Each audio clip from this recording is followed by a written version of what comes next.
Hey, what's going on? You know who it is. You know what it is. All right, you guys, peep game. So, Lisa Leslie, along with LeBron James and Draymond Green, was recently on The Shop. I guess I haven't seen this episode, but I'm pretty sure it's on HBO. And or you actually can watch The Shop via YouTube. You know, but anyway,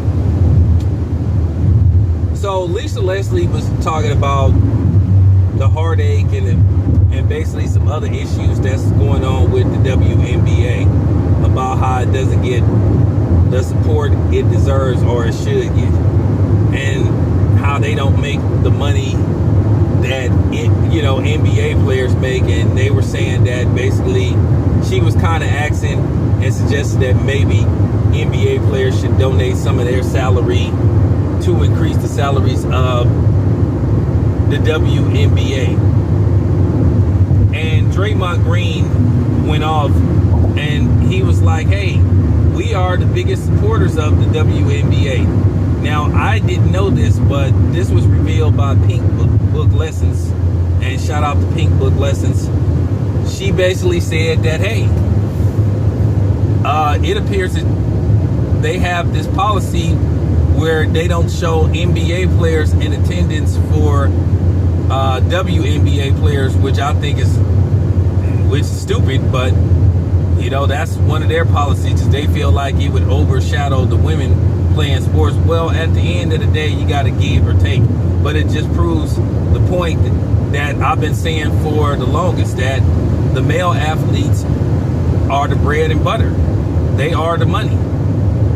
It is reported that the WNBA is just basically a money pit for the NBA, saying that they're losing $10 million a year. So basically, they're not even making a profit off the WNBA.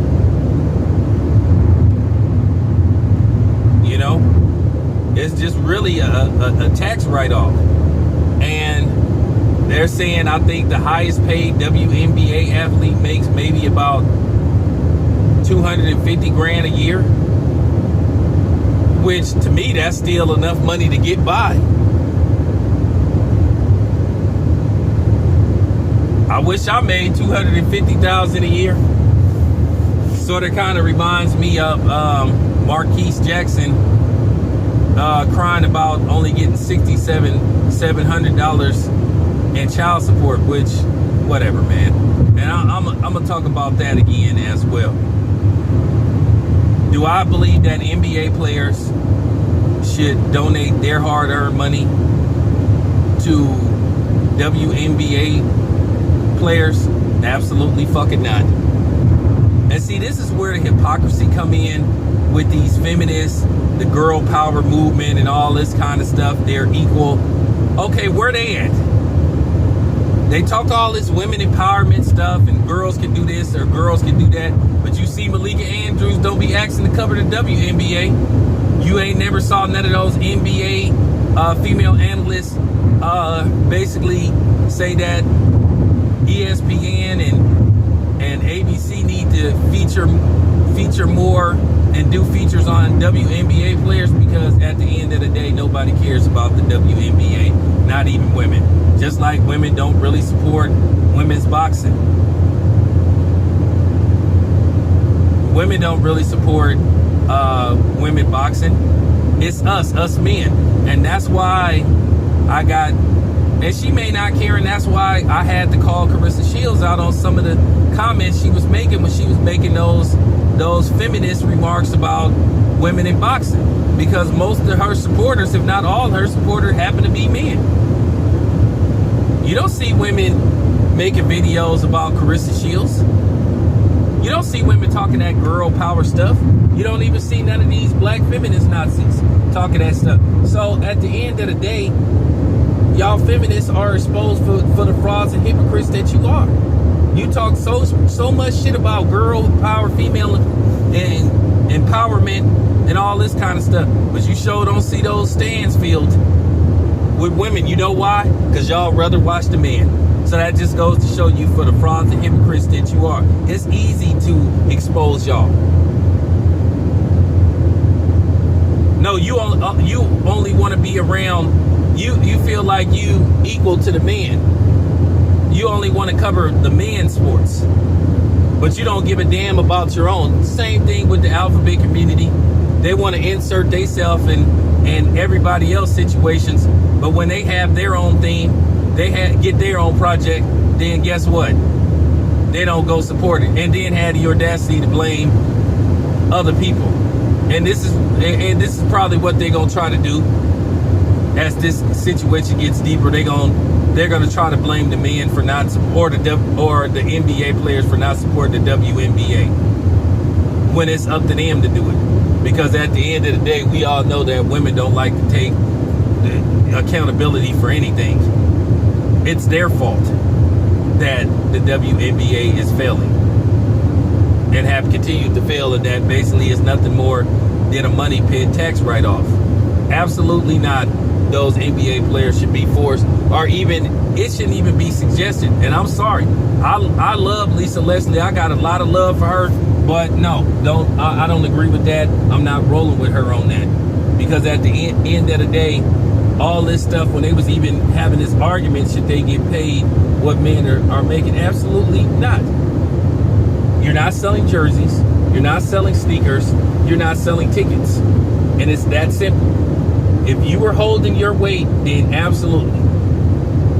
Absolutely. Julia Roberts at one time was getting paid what a lot of men was getting paid. Because at one time, Julia Roberts was having hit movie after hit movie. So that's why Julia Roberts went from like $2 million a film to at one time getting like 15, 20 million a film. Or when it was all said and done, based off final box office results, she was walking away with anywhere from 15 to 20 million. Because her movies were making money. They were successful. So she earned her pay. Like I say, you can't have it both ways, where you sit up there and say you can contend with the man and you're equal to man, but then you want special privileges based off your gender. That's hypocritical to the fullest. So yeah, this is just real talk. I just think that just takes nerve when you have a woman even suggesting that. They'll come out of nowhere and say WNBA players should get paid what NBA players should get paid. And then you ask them, have you ever been to a WNBA game? Then they won't answer the question. They'll say, well, that's besides the point. Me myself, have I ever covered a women's boxing match where a woman was the headliner? Absolutely. Absolutely.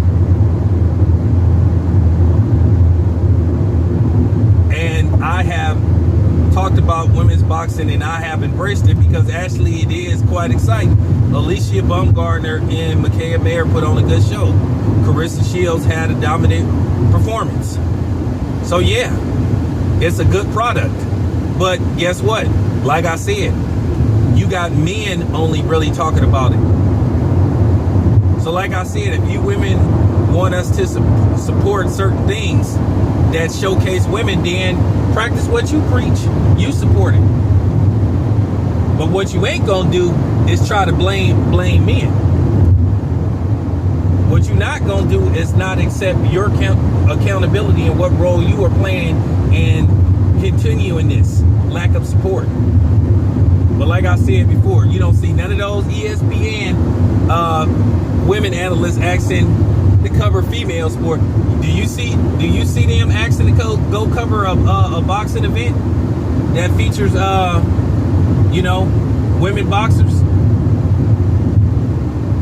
Malika Andrews ain't never asked to go cover a Micaiah Mayer fight, but then she want to play that feminist card when it comes to Joe Mazzulla and the Boston Celtics coach. Because like I said, I'm not saying his name. But yeah, I just wanted to call out this hypocrisy. It's your boy Town Biz. I'm out.